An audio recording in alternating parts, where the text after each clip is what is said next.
Hi! Hello! నమస్తే అందరికీ. Welcome to my channel. ఇప్పుడు మనం చెప్పుకోబోతున్న story 'my bad boy' episode 346.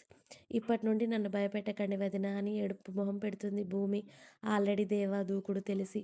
ఓయ్! ఇక్కడే భయపడితే ఎలా? మా తమ్ముడిని దగ్గరికి రానిస్తావా లేదా ఏంటి? అని లాస్ట్ టైం టచప్ ఇచ్చేసి జెస్సీ భూమిని దేవా రూమ్‌కి తీసుకెళ్తూ ఉంటే, నేను టచ్ చేయకపోయినా ఆయనకి కావాల్సినవన్నీ తీసుకునే రకమే లెండి వదినా మీ తమ్ముడు.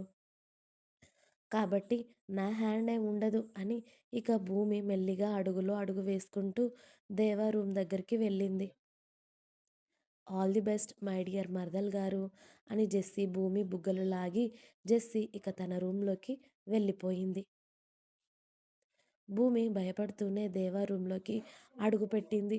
రెడ్ అండ్ వైట్ కలర్ కాంబినేషన్లో పూలతో ఫుల్గా అందంగా అలంకరించారు అక్కడ.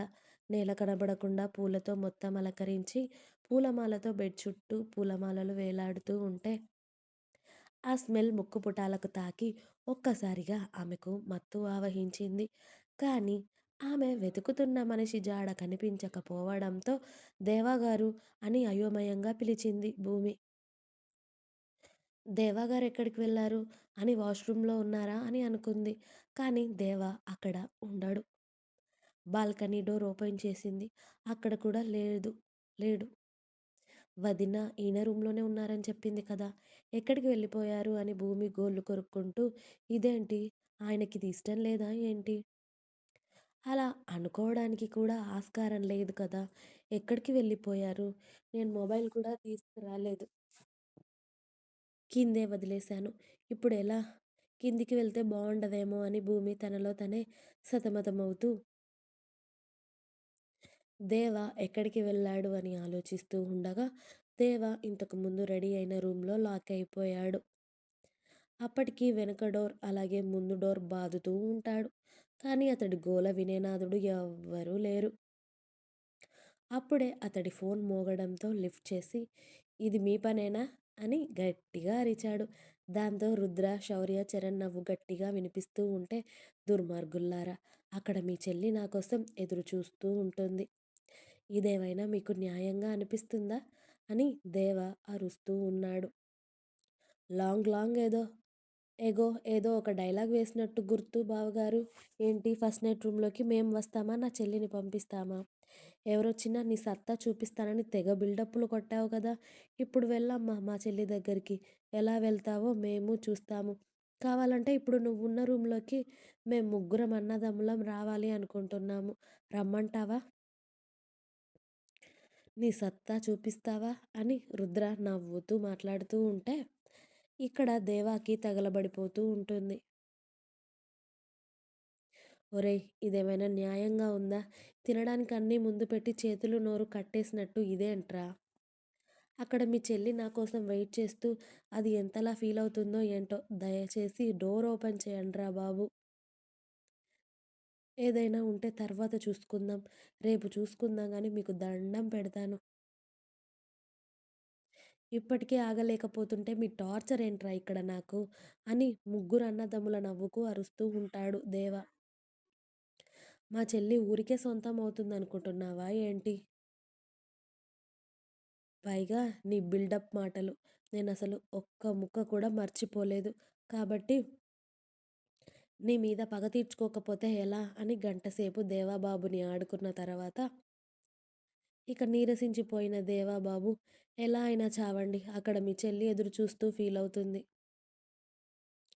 నేనేం చేయలేనిక అని దేవా సొమ్మసిల్లిపోయి పాపం ఏం చేయకుండా బాబు చైర్‌లో కూర్చోవడంతో, అప్పుడే రిషి వచ్చి డోర్ ఓపెన్ చేసి స్టైల్‌గా డోర్‌కి ఆనుకొని 2 చేతులు కట్టుకొని కళ్ళు ఎగరేశాడు. వాళ్ళతో నువ్వు కూడా చేతులు కలిపావా? అని ఉక్రోషంగా అడిగాడు దేవ.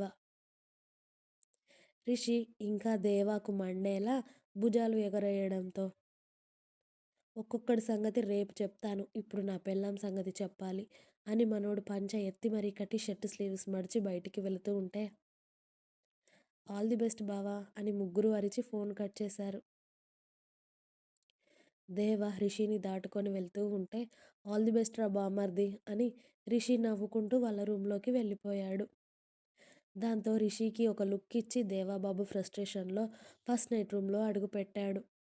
అతడు అంత స్పీడ్‌గా డోర్ వేసేసరికి భూమి ఒక్కసారిగా ఉలిక్కిపడి వెనక్కి తిరిగి దేవాని చూసి కాస్త రిలీఫ్‌గా ఫీలయ్యి, "దేవా గారు ఎక్కడికెళ్లారు మీరు?" అని అడిగింది. "మొగుడెక్కడికి వెళ్ళాడో పట్టించుకునే తీరికుందే నీకు? నేను రూమ్‌లో లేకపోతే వెళ్ళెవరినైనా అడగాలి కదా!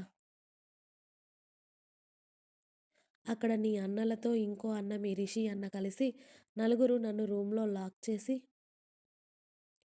ఇప్పటివరకు నన్నెంతలా టార్చర్ చేశారో తెలుసా? అరె! మొగుడు ఫస్ట్ నైట్ రూమ్‌లో లేక నా కోసం వీడెక్కడికి వెళ్ళిపోయాడు అన్న టెన్షన్ లేనే లేదే నీకు? అసలు మొగుడంటేనే పట్టింపే లేదే. పెళ్ళైన 2 రోజులకే మొగుడిని వదిలేసావు కదా!" అని బామర్దుల మీద ఫ్రస్ట్రేషన్ అంతా భూమి మీద చూపిస్తూ ఉంటే, భూమి ఏమీ అనలేక కోపంగా, భయంగా, బాధగా దేవాని చూస్తూ, "మీరు ఫస్ట్ నైట్ రూమ్‌లో లేకపోతే ఇంకెక్కడికో వెళ్తారని నేనేమైనా అనుకుంటానా? అసలే మొహం వాచున్నారు కదా ఫస్ట్ నైట్‌కి. అందుకే ఇక్కడే ఉంటారని అనుకున్నాను. నేనిప్పుడే వచ్చి 10 నిమిషాలయ్యింది. అంతే. మీరింకొక 5 నిమిషాలలో రాకపోతే నేనే వెళ్లి అత్తయ్య గారిని అడుగుదాం అనుకున్నాను. మీరెక్కడో ఇరుక్కుపోయి నన్ను తిట్టడం ఏమైనా బాగుందా? నేనేమైనా మిమ్మల్ని రూమ్‌లో పెట్టి బంధించానా? అన్నింటికి నన్నే అనండి మీరు. ఇవాళ ఎంత సంతోషంగా మన లైఫ్ స్టార్ట్ చేయాలి అని అనుకున్నాను. కానీ మీరు నా మూడ్ మొత్తం పాడు చేశారు. మీరివాళ నా దగ్గరికి రావాలి మీ సంగతి అని బెడ్ మీద ఉన్న పిల్లో తీసి దేవా మొహం పైన విసిరేసి, మీరు సోఫాలో పడుకోండి. బెడ్ మీదకి ఇవాళ వచ్చారా మీ సంగతి చెప్తాను. ఇంకొకసారి ఫస్ట్ నైట్ అంటూ నా దగ్గరికి రండి. అప్పుడు ఈ భూమి అంటే ఏంటో చూపిస్తాను. ఇప్పటివరకు మా అన్నల సంగతి చూశారు కదా! ఇప్పుడు నా గురించి కూడా చూద్దురు గాని. అని భూమి ముక్కుపుటాలు ఎగరేసి దేవా మీద కోపంతో వెళ్ళి బెడ్ మీద ఒక వైపుకి తిరిగి పడుకోగానే అతడేం చేశాడో అప్పుడు గుర్తొచ్చిన దేవా చేతులు 2 తల మీద పెట్టుకొని, "ఒరేయ్ దుర్మార్గుల్లారా! మీరు పోయి పోయి నా సంసారానికే ఎసరు పెట్టారు కదరా ఫిట్టింగు. ఇప్పుడు దీన్ని ఎలా కరిగించాలిరా? దాన్ని చూస్తే అసలు బ్యాక్ స్టెప్ వేయాలి అని ఉందా నాకు? కానీ ఇప్పుడు ముట్టుకుంటే ఎక్కడ చంపేస్తుంది అన్నంత భయం కూడా వేస్తుంది కదరా!" ఈ దేవాగాడు ఎవ్వరికీ భయపడని వాడు పెళ్ళానికి భయపడేలా చేశారు కదరా మీరు. వెధవల్లారా అని నలుగురిని ఒకేసారి తిట్టుకుంటూ, ఒరేయ్ వాళ్ళేదో చేస్తే నువ్వైనా దీన్ని తిట్టడం ఏమైనా బాగుందా? చావు ఎదవ ఫస్ట్ నైట్ రోజే అన్నీ మూసుకొని పడుకునేలాగా ఉంది నీ పరిస్థితి. అసలు ఎన్ని హోప్స్ పెట్టుకున్నావురా ఉదయం నుండి. ఇప్పుడు బ్రేక్ పడేలా ఉంది కదరా! అప్పటికి రిషి బావ అననే అన్నాడు ఏదో ఫిట్టింగ్ జరుగుతుందని. అన్నట్టుగానే ఫిట్టింగ్ పెట్టి నాకు ఫస్ట్ నైట్ యోగం లేకుండా చేసేలాగా ఉన్నారు కదరా భగవంతుడా! ఇప్పుడు దీన్నెలా బతిమలాడాలి అని కాళ్ళు 2 నేలకి కొట్టి, ఒసేయ్ భూమి అది కాదే మీ అన్నయ్యల మీద ఫ్రస్ట్రేషన్ నీ మీద చూపించాను. లేకపోతే ఈ రోజు కోసం నేనెంతలా వెయిట్ చేస్తున్నానో నీకు తెలియదా? అని దేవా మెల్లిగా వెళ్ళి ఆమె పక్కనే పడుకొని ఆమె మీద చెయ్యి వేశాడు. అంతే. భూమి పాప అతడి చేయి విసిరికొట్టి, "మీరు నా దగ్గరకొస్తే చంపేస్తాను. అయినా ఏమనుకుంటున్నారు నా గురించి మీరు? మీకు అవసరం ఉన్నప్పుడు నా దగ్గరికి వచ్చి, లేనప్పుడు ఇష్టం వచ్చినట్టుగా మాట్లాడుతున్నారు కదా!" అని భూమి సీరియస్ అవుతూ ఉంటే, "ఇప్పుడు నీ అవసరం నాకు లేదని నేనెప్పుడు చెప్పానే? నీ అవసరం ఇప్పుడు నాకు బోలెడుంది. కాస్త అర్థం చేసుకోవే నన్ను" అని భూమిని కరిగించే పనిలో పడ్డాడు దేవ. కానీ భూమి కరుగుతుందా మరి? ఇంకా ఉంది.